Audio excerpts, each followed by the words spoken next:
Today we are gonna discuss the histology of the tongue. The tongue basically consists of a bulk or core of striated muscles and covered by the mucous membrane all around. And your tongue is helping you to swallow, and the process of mastication is running smoothly, and it provides you with the conscious perception of the taste from the food and requires the olfactory and other sensations in addition to the taste bud activity to be intact. The histological view of a tongue is being shown, and you can see in the center that the striated muscles are running in three different directions. In a crisscross way, they could be observed running in the vertical direction, the transverse running fibers, and the longitudinal running fibers. What else?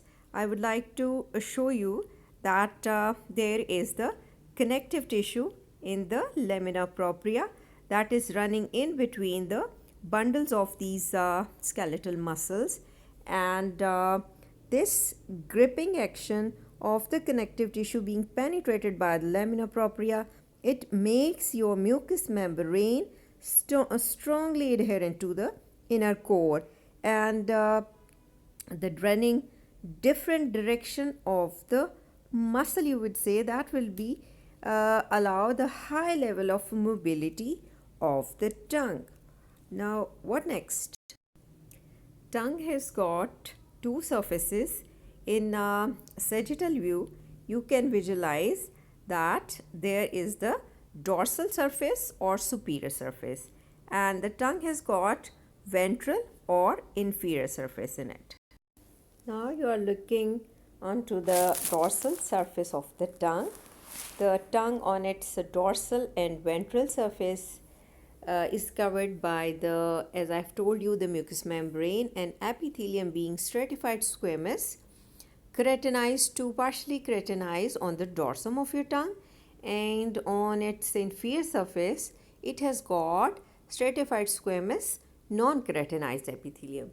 In its dorsal view, as we talk about that the tongue is being divided into anterior 2/3 and posterior 1/3 by the sulcus limitans, that is V-shaped.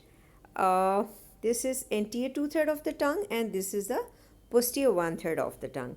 The anterior 2/3 of the tongue is roughened due to the presence of papillae all around, and these papillae are what made up of core of connective tissue being covered by the, you would say, the stratified squamous epithelium over it, forming the mucous membrane.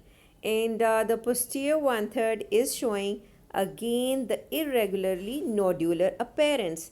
That nodular appearance is because of the aggregation of the lymphatic nodules, and you label them as lingual tonsils. This anterior 2/3 of your tongue being covered by the papillae. These are four types of papillae. Number 1 are the Filiform Papillae, number 2 are the Fungiform Papillae, and number 3 are the Foliate, and then comes the Circumvelate Papillae. So four types of papillae you observe. Now we have to concentrate one by one that this Filiform Papillae, they are more numerous, I would say, being smallest, and they cover the entire dorsum of the body of your tongue. And what they are being covered by the stratified squamous epithelium but keratinized, and their direction is they are tapering as a pointed rod-like structure directed backwards.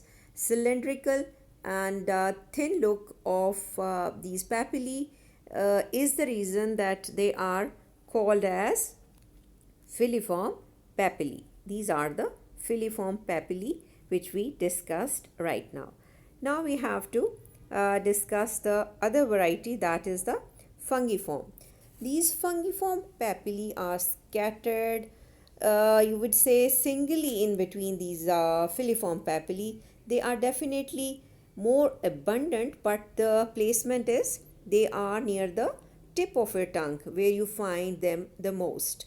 And how they appear, they look like a mushroom with the narrow stalk. Can you see the upper dilated end with the narrow root like portion of this papillae you would observe.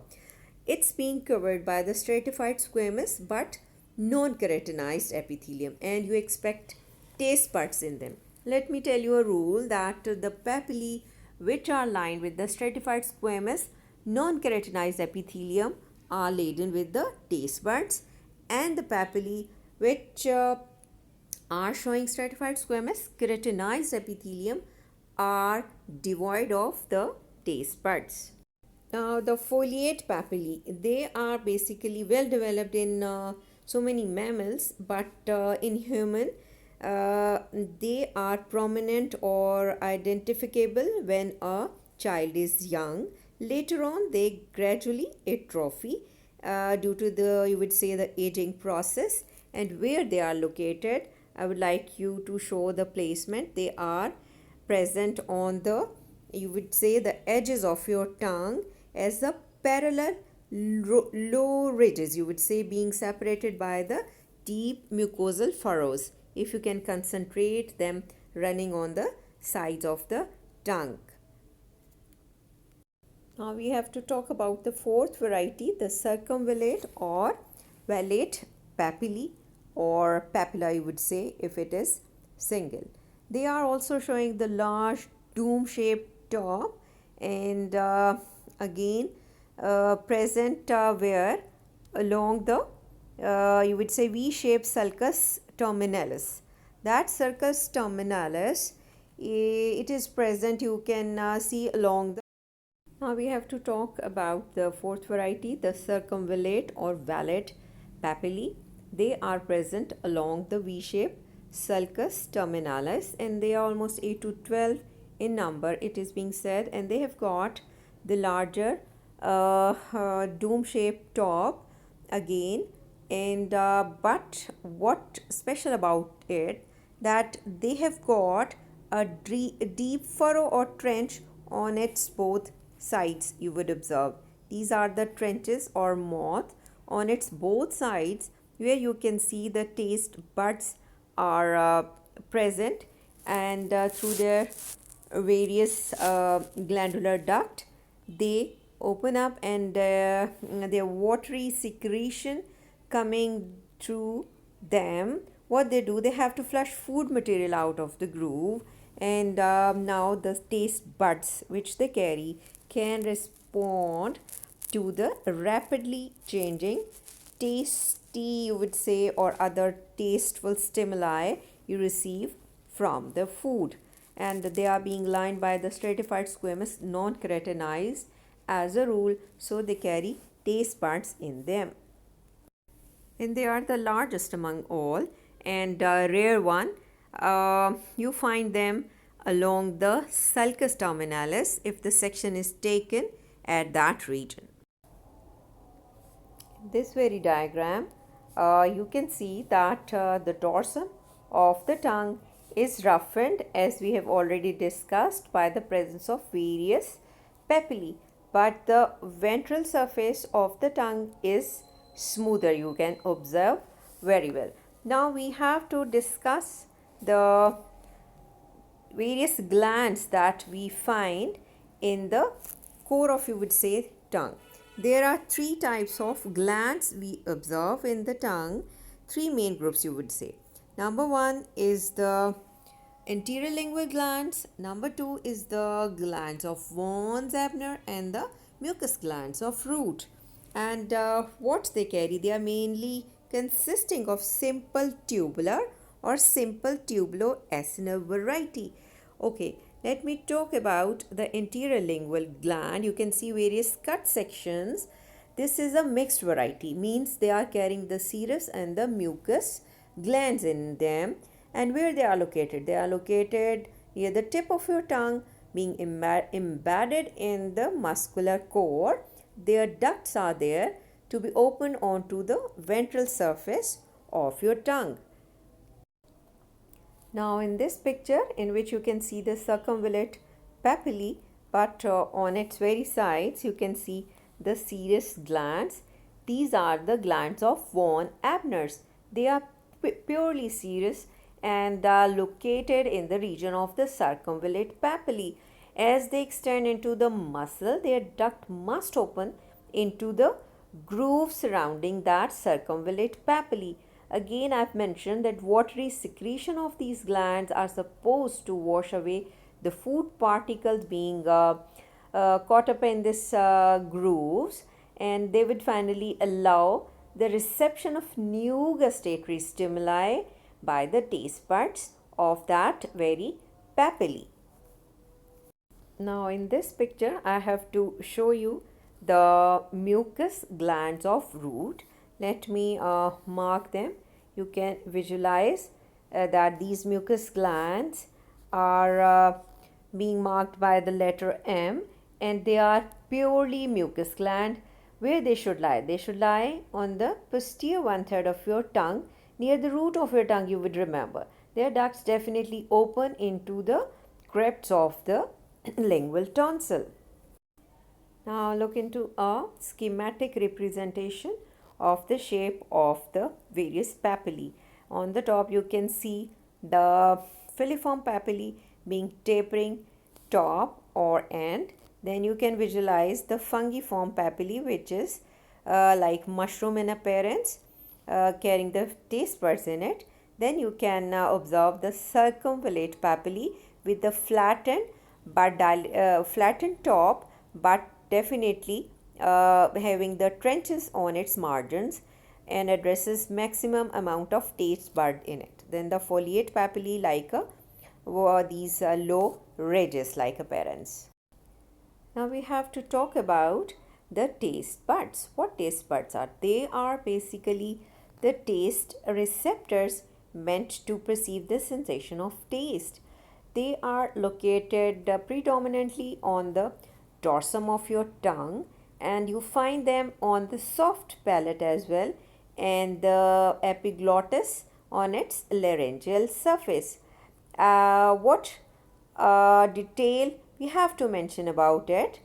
They are looking like an oval pale staining body, and their length you can mention 70 to 80 micrometer, and width you can mention 40 to 50 micrometer.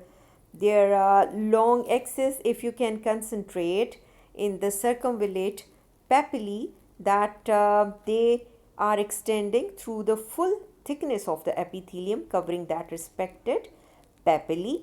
And what they are showing, they are looking paler in appearance in the schematic diagram, and as well as you can see the astrological view, in which the lighter staining portion is these are the taste buds. These taste buds compose of 50 to 90 cells, and there are three variety of the cells they carry. Number one are the testicular cells, which are supporting cells. Number two variety of the cells are you could say gustatory cells, taste cells, or neuroepithelial cells. These are the three name given to the second variety. And then the third variety is the basal cells or stem cells. Now there is another very good picture schematically showing the taste bud with its three types of cells. The supporting cell, you can see tall columnar reaching from the from its basal location. They are reaching towards the surface epithelial cells, and they are basically addressing the microvilli, long microvilli that are supposed to project through the taste buds. And if you can observe that these are showing two types of varieties, the dark cells and the light cells, being titled as type 1 and type 2 cells respectively. As the testicular cell have to give support to this taste bud, so they are performing the function of support.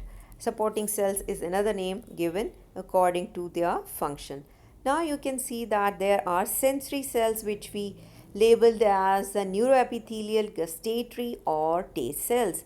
They are also called as type 3 cells, and being gustatory receptors, they are elongated, tall, columnar, again extending from the basal lamina up to the top of that taste pore, which is a small opening through which uh, you can see the watery secretion have to pour out. And they also bear long microvilli projecting towards the taste pore.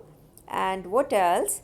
Near their the basal lamina, they are forming synapses with the afferent nerve fibers to carry the taste sensation. And these taste sensations are to be taken to your central nervous system. If you can recall the nerve supply, that is the facial nerve, which is the seventh cranial nerve, through its branch, the chorda tympani. And these are present in between that sustentacular cells and being joined to each other and to the surrounding epithelial cells by the tight junctions. Now we will address the third variety of the cell being colored with a pink stain. Basal cells or stem cells, they definitely are not reaching to the top, present near the basal lamina. They serve the function of stem cell for the other cells of the taste bud.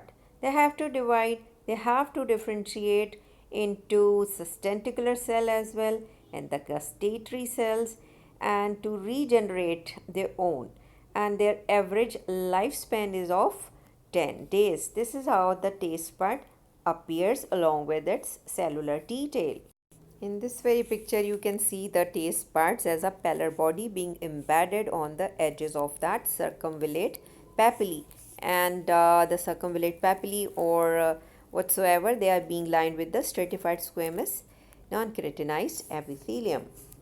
This is a bit larger view to show the taste buds with various cells you can see and appearing as a pellar body.